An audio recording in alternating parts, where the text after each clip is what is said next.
Dan memang benar, pada suatu ketika Abdullah bin Maktum pun terjatuh sampai berdarah. Lalu setelah kejadian itu, ternyata ada yang menuntunnya pergi ke masjid. Abdullah bin Maktum heran, siapakah gerangan yang menuntunku ke masjid setelah kejadian dia terjatuh itu?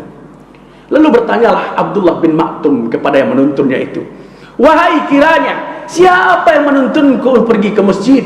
Siapakah engkau gerangan? Aku adalah iblis. Abdullah bin Maktum terkejut, kenapa engkau menuntunku? Bukankah engkau harusnya menjerumuskanku, menghalangiku untuk taat pada Allah?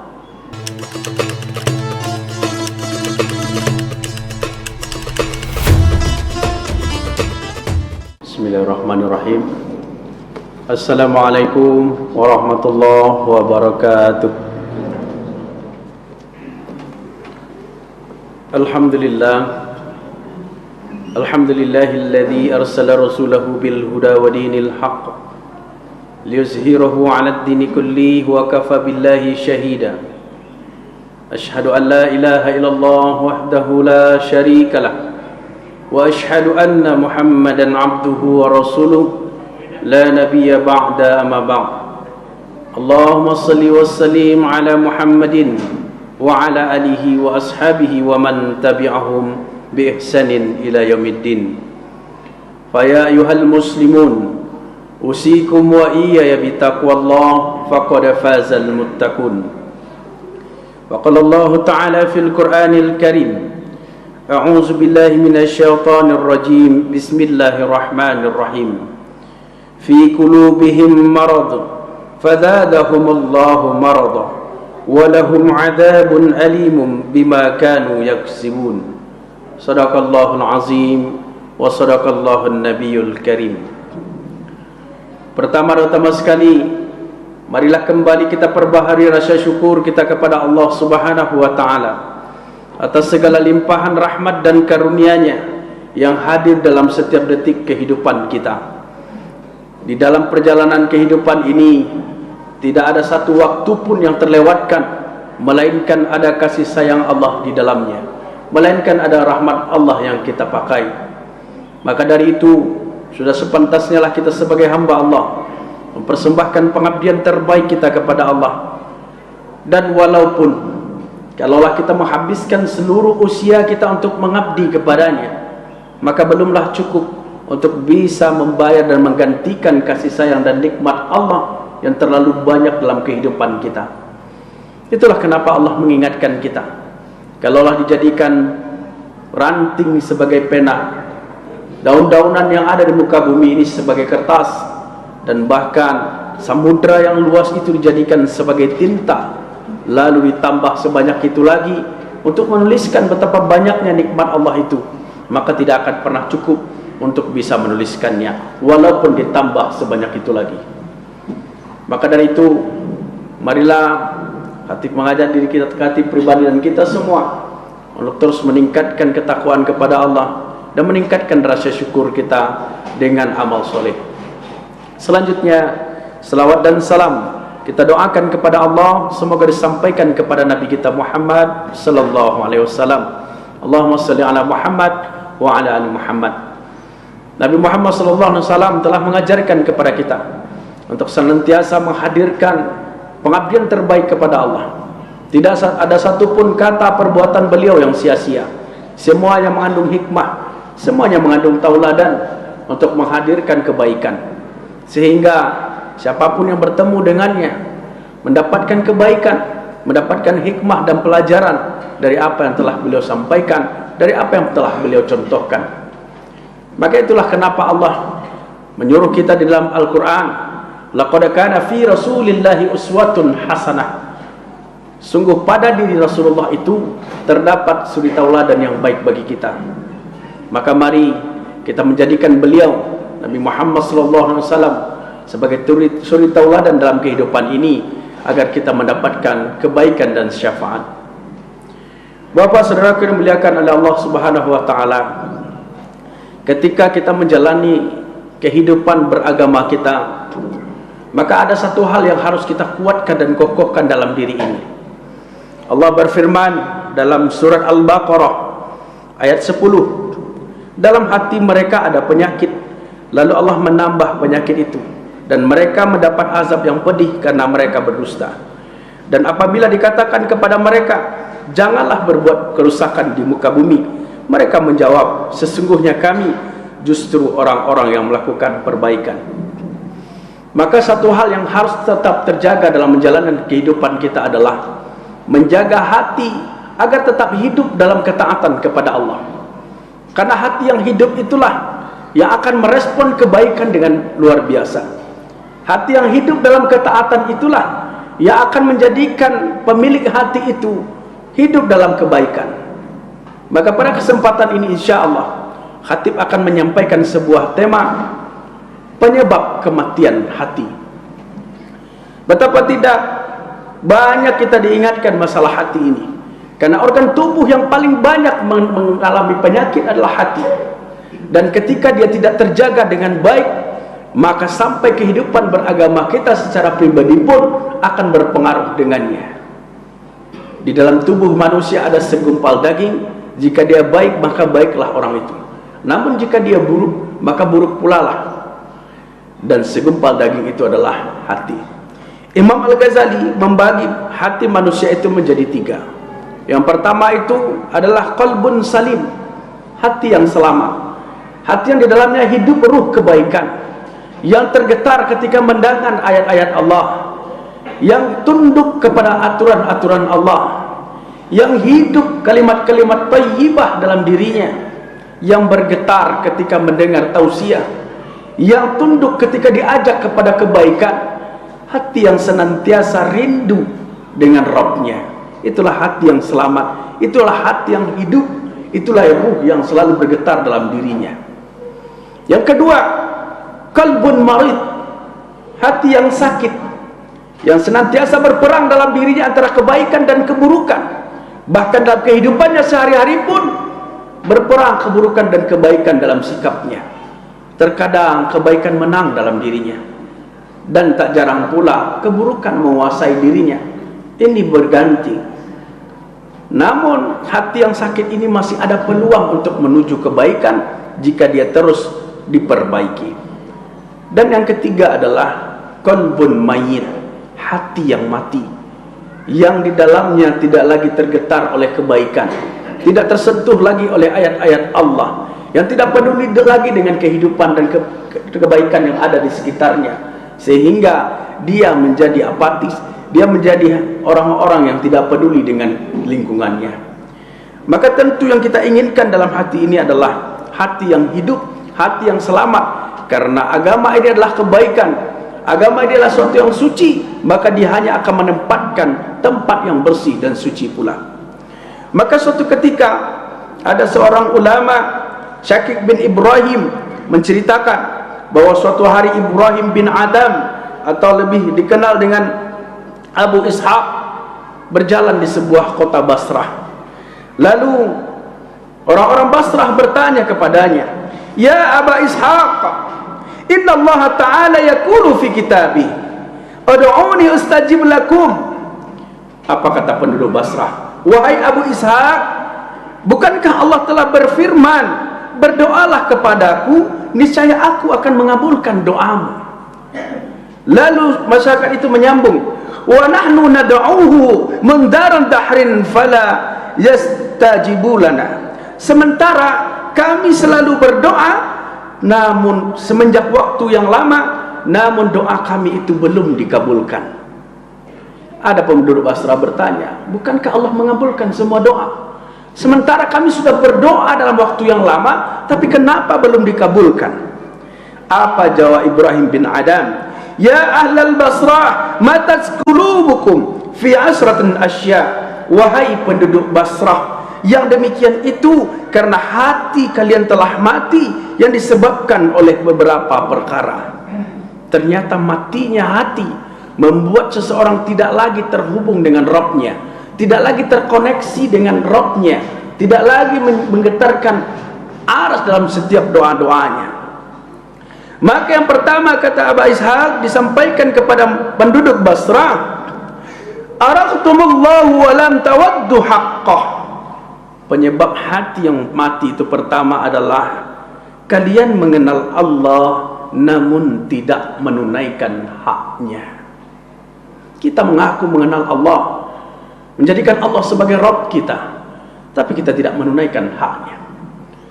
Ada dua hak Allah yang ada pada diri kita. Pertama, beribadah kepadanya, wa ma khalaqtul jinna wal insa illa liya'budun. Dan yang kedua, tidak mensekutukannya dengan apapun, la syarikalah. Ketika dua ini kita lakukan, terjerumus kepada beribadah kepada selainnya, atau menjadikan tandingan-tandingan daripada selain Allah, maka hati akan menjadi mati. Menjadikan sesuatu yang kita takuti melebihi takut kita kepada Allah, maka itulah yang membuat hati ini menjadi mati. Menjadikan sesuatu lebih kita cintai daripada cinta kepada Allah, itu akan membuat hati jadi mati. Ketakutan kita kepada sesuatu melebihi takutnya kita kepada Allah, itu akan membuat hati menjadi mati. Karena tidak ada satupun yang kita takuti kecuali takut tertinggi kita itu hanya untuk Allah. Tidak ada sesuatu yang paling dicintai dalam hidup ini kecuali hanya untuk Allah. Itulah kenapa selalu dalam setiap ibadah kita berikrar, inna salati wa nusuki wa mahyaya wa mamati lillahi rabbil alamin. Atau pada Al-Fatihah yang selalu kita ulang-ulang, iyyaka na'budu wa iyyaka nasta'in. Kepada Engkau kami menyembah dan kepada Engkau kami minta tolong. Setiap detik waktu kita ulang-ulang kalimat itu, setiap ibadah kita ulang kalimat itu. Namun ternyata tanpa sadar dalam kehidupan kita menjauh dari apa yang kita ucapkan itu. Yang kedua, penyebab matinya hati adalah qara'ta kitab Allah wa lam ta'malu nabi. Kita membaca Al-Quran, kalian membaca Al-Quran, namun tidak mengamalkan apa yang terkandung di dalamnya. Ketika kita menjadikan Al-Quran sebagai petunjuk, bagaimana mungkin dia akan menjadi petunjuk sementara kita tidak mengamalkannya? Maka inilah penyebab hati yang kedua yang disampaikan oleh Ibrahim bin Adam kepada penduduk Basrah. Betapa tidak hati ini akan menjadi mati. Dan yang paling kita takutkan adalah jangankan untuk mengamalkannya, membacanya pun tidak. Ini yang paling ditakutkan dari umat Islam, menjadikan Al-Quran sebagai kitabnya namun tak pernah disentuh apalagi dibaca. Tentu saja kematian hati akan hadir pada setiap diri kita. Ketika hati mati, bagaimana mungkin kebaikan akan hadir masuk ke dalam hati yang bersih? Maka dari itu Bapak Saudara yang dimuliakan oleh Allah, Al-Quran adalah petunjuk kehidupan. Dia akan bisa menjadi petunjuk ketika kita baca, kita tadaburi, kita renungi. Dan interaksi tertinggi dengan Al-Quran itu adalah mengamalkannya. Ada 4 tahapan kita berinteraksi dengannya. Qara'atul Quran, itu tingkat dasar, membacanya. Yang kedua, tahfizul Quran, memeliharanya dalam hati kita, menghafalnya. Yang ketiga, tadabbur Quran, merenungkan apa yang telah disampaikan. Dan yang keempat, tingkatan tertinggi seseorang berinteraksi dengan Al-Quran adalah tahqiqul Quran, mengamalkannya dalam setiap perbuatan dan kehidupannya. Inilah yang membuat hatinya hidup, inilah yang membuat ketaatannya semakin kuat kepada Allah Subhanahu wa taala. Yang ketiga, penyebab kematian hati adalah ada'atum hubba Rasulillah sallallahu alaihi wasallam wa taraktum sunnati. Kalian mengaku cinta kepada Rasulullah namun meninggalkan sunnahnya, meninggalkan tuntunannya. Betapa banyak tuntunan Rasulullah kepada kita. Dalam hal lisan banyak diingatkan, man kana yu'minuna billahi wa bil yaumil akhir la takhdab. Siapa yang beriman kepada Allah dan hari akhir, jangan marah. Man kana yu'minuna billahi wa bil yaumil akhir falyakul khairan aw liyasmut. Siapa yang beriman kepada Allah dan hari akhir, maka berkata baik atau diam. Itu baru satu sunnah, berbicara. Belum sunnah-sunnah lain mungkin kita abaikan. Dalam bersikap, dalam berkata, dalam berpakaian, dalam bertindak. Satu sunnah saja, yaitu berkata. Kalau kita ingin jujur pada hati kita terdalam, wahai diri, sudah berapa hati yang engkau lukai dengan katamu? Sudah berapa orang yang terluka dengan kata-katamu? Lalu bagaimana mungkin hati ini akan menjadi hidup sementara perkataan saja bagai anak panah yang menghujam kepada hati saudara-saudara kita. Padahal Rasulullah mengingatkan, Muslim yang baik itu adalah yang aman saudaranya dari lisannya. Belum lagi ghibah yang kita jadikan keseharian kita. Belum lagi fitnah yang ini lebih kejam daripada pembunuhan. Dan hal-hal lain yang ternyata banyak terjerumus kita di dalamnya. Maka bagaimana mungkin hati itu akan menjadi hidup? Bagaimana dia akan berdetak dalam kalimat Allah, Allah, sementara kita menjauh dari ketaatan dan bahkan menodainya dengan keburukan-keburukan kita. Yang keempat, disampaikan kepada penduduk Basrah, ada'atumu adawatus syaitan wa waqadtumuhu. Kalian benci dan memusuhi setan, namun kalian justru menyepakati dan mengikutinya. Padahal sudah jelas Allah mengatakan, ya ayyuhallazina amanu dukhulu fis silmi kaffah wa la tattabi'u khutuwatis syaitan innahu lakum aduwwun mubin. Wahai orang yang beriman, masuklah engkau ke dalam Islam secara kafah, secara total, dan janganlah engkau mengikuti langkah-langkah syaitan. Sungguh syaitan itu musuh yang nyata bagimu. Dia tidak akan pernah ridha melihat kita taat kepada Allah. Dia tidak akan pernah ridha hati kita hidup dalam berzikir kepadanya. Syaitan tidak akan pernah rela kaki kita melangkah ke masjid di setiap waktu salat. Syaitan tidak akan pernah rela membuat kita menangis karena takut kepada Allah Subhanahu wa taala. Yang terjadi justru semakin menjauhkan kita dari Rabb kita. Bahkan suatu ketika Abdullah bin Maktum yang buta pernah bertanya kepada Rasulullah, ya Rasulullah, bagaimana denganku yang buta ini? Apakah aku wajib ke masjid? Lalu Rasulullah menjawab, apakah engkau mendengar suara azan? Benar ya Rasulullah, kalau begitu engkau harus datang ke masjid walaupun harus dengan merangkak. Masya Allah. Padahal Abdullah bin Maktum itu buta. Datangi walau harus dengan merangkak. Maka pergilah sejak saat itu Abdullah tidak pernah meninggalkan salat berjamaah ke masjid, walaupun tertatih-tatih, terseret-seret dia pergi ke masjid. Dan memang benar, pada suatu ketika Abdullah bin Maktum pun terjatuh sampai berdarah. Lalu setelah kejadian itu, ternyata ada yang menuntunnya pergi ke masjid. Abdullah bin Maktum heran, siapakah gerangan yang menuntunku ke masjid setelah kejadian dia terjatuh itu? Lalu bertanyalah Abdullah bin Maktum kepada yang menuntunnya itu, wahai kiranya, siapa yang menuntunku pergi ke masjid? Siapakah engkau gerangan? Aku adalah iblis. Abdullah bin Maktum terkejut, kenapa engkau menuntunku? Bukankah engkau harusnya menjerumuskanku, menghalangiku untuk taat pada Allah? Apa jawaban iblis? Ketika engkau terjatuh pergi ke masjid waktu itu, aku mendengar malaikat berdoa, ampuni separuh kesalahan dari Abdullah bin Maktum, dan Allah mengabulkan. Separuh dosamu diampuni hanya karena engkau terjatuh. Dan aku khawatir kalau engkau terjatuh lagi pergi ke masjid, diampuni seluruh dosamu oleh Allah. Begitulah tidak relanya setan itu manusia masuk dalam ketaatan kepada Allah, walaupun dia harus menuntunnya ke masjid, tapi dengan dalam rangka agar tidak diampuni dosanya. Kalau terjatuh lagi, malaikat berdoa lagi, ampuni seluruh dosanya.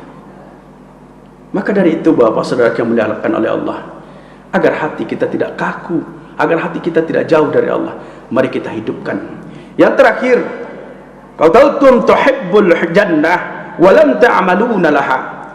Kalian mengatakan kami cinta kepada surga, namun kalian tidak beramal untuk mendapatkannya. Betapa banyak kita ingin masuk surga, betapa banyak kita ingin ke sana, betapa banyak kita merindukannya, tapi sayang kita lupa melaksanakan amalan-amalan penduduk surga. Maka dari itu, kehidupan ini diciptakan oleh Allah, fastabiqul khairat, berlomba-lomba untuk dalam kebaikan. Mari kita hadirkan setiap detik kehidupan untuk menjadikan ladang amal, ladang kebaikan untuk menuju keridhaan Allah. Fa'tabiru ya ulil absar la'allakum turhamun. Alhamdulillah, alhamdulillahilladzi an'amana bi ni'matil iman wal islam. Asyhadu an la ilaha illallah wahdahu la syarikalah wa asyhadu anna Muhammadan abduhu wa rasuluhu la nabiyya ba'da amma ba'd. Allahumma salli wa sallim ala Muhammadin wa ala alihi wa ashabihi wa man tabi'ahum bi ihsanin ila yaumiddin. Fa ya ayyuhal muslimun, usikum wa iyaya bittaqwallah faqad fazal muttaqun. Faqala Allah Ta'ala fil Qur'anil Karim, a'udzu billahi minasyaitonir rajim, bismillahirrahmanirrahim. Qul huwallahu ahad, Allahus samad, lam yalid wa lam yulad wa lam yakul lahu kufuwan ahad.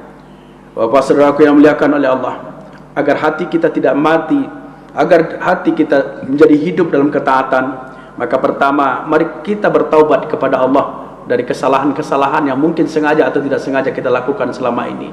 Kita benar-benar menyesal dan kembali kepada Allah. Yang kedua, perbanyaklah berzikir, karena zikir akan menghidupkan hati dan menenangkan. Yang ketiga, bacalah Al-Quran, karena dia adalah petunjuk. Dan bagaimana mungkin kita akan mendapatkan petunjuk sementara kita jauh dan tidak pernah membacanya. Bacalah senantiasa. Utsman bin Affan bahkan mengingatkan kita, bentuk dari bersihnya hati seseorang adalah dia tidak pernah bosan dengan Quran. Jadi kalau kita ingin melihat bagaimana hati kita, bacalah Quran. Kalau dia bosan dengan Quran, berarti ada penyakit di hati kita. Kalau dia merasa bosan dengan Quran, berarti ada yang salah dengan hatinya. Dan yang keempat, perkokohlah ibadah kita, karena ibadah adalah cara terbaik untuk tetap menguatkan hubungan kita dengan Allah. Innallaha wa malaikatahu yusholluna 'alan nabi, ya ayyuhallazina amanu shallu 'alaihi wa sallimu taslima. Allahumma shalli 'ala Muhammad wa 'ala ali Muhammad, kama shallaita 'ala Ibrahim wa 'ala ali Ibrahim, wa barik 'ala Muhammad wa 'ala ali Muhammad, kama barakta 'ala Ibrahim wa 'ala ali Ibrahim fil 'alamin innaka Hamidum Majid. Allahumma ighfir lil muslimina wal muslimat wal mu'minina wal mu'minat al ahya'i minhum wal amwat fil bari wal bahri ya qadiyal hajat. Allahumma zalamna anfusana wa illam taghfir lana wa tarhamna lanakunanna minal khasirin. Allahumma dinan nabiyya Muhammadan sallallahu alaihi wasallam wa islamana islamal muslimin wa imanana imanal mu'minin wa amalana amalan salihin wa niyatana niyatal mukhlasin wa salatana salatal khasiin wa hayatana hayatal ulama wa mautana mautas syuhada wa zunubana zunubal mustaghfirin. Ya Allah ya Rahman ya Rahim ya mujibas sa'ilin, suburkan di hati kami kecintaan kepadamu ya Rabb. Jadikan kami makhluk yang pandai bersyukur atas nikmat yang Engkau berikan kepada kami. Ya Allah ya Rahman ya Rahim ya mujibas sa'ilin, jangan biarkan hati kami menjadi hati yang mati, yang tidak lagi tergetar oleh ayat-ayat-Mu ya Allah, yang tidak lagi tersentuh oleh tausiah ya Allah, yang tidak lagi tergerak oleh ayat-ayat-Mu ya Allah. Jadikan hati kami adalah hati yang hidup, yang nikmat dalam beribadah, merasakan manisnya ibadah kepadamu ya Rabb, merasakan ketaatan kepadamu ya Allah, karena hanya padamu kami akan dikembalikan. Jadikan hati kami tunduk dan patuh kepadamu ya Rabb. Ya Allah ya Rahman ya Rahim ya mujibas sa'ilin, jangan biarkan hati ini menjadi sarang maksiat, sarang keburukan yang akan semakin menjauhkan kami darimu ya Rabb, sehingga kami tidak lagi merasakan manisnya ibadah, sehingga kami tidak lagi merasakan nikmatnya taat kepadamu ya Allah. Hati kami semakin hari semakin gersang, hati kami semakin hari semakin keras, maka kami tidak lagi bisa membedakan antara hak dan yang batil, karena kerasnya dan kakunya hati kami. Maka lembutkanlah ya Allah, mudahkanlah ya tersentuh dalam kebaikan ya Rabb. Jadikan setiap ibadah yang kami lakukan menjadi kebaikan bagi kami, menguraikan air mata takut kepadamu ya Allah. Jangan biarkan kami menggadaikan dunia yang sebentar ini dengan akhirat yang abadi ya Allah. Jangan biarkan kami gadaikan dunia yang segenggam ini dengan akhirat yang luasnya lebih luas daripada langit dan bumi ya Allah. Jangan biarkan kami ya Allah menjadi budak dunia ini ya Allah, yang selalu dalam keburukan ya Allah, yang terjebak dalam kemaksiatan. Bimbinglah kami senantiasa ya Rabb untuk taat kepadamu, apapun profesi kami, apapun yang kami perankan di muka bumi ini, semua itu adalah untuk mencari ridhamu ya Rabb. Allahumma rabbana atina fid dunya hasanah wa fil akhirati hasanah wa qina adzabannar. Subhana rabbika rabbil izzati amma yasifun wa salamun alal mursalin walhamdulillahi rabbil alamin. Aqimis shalah.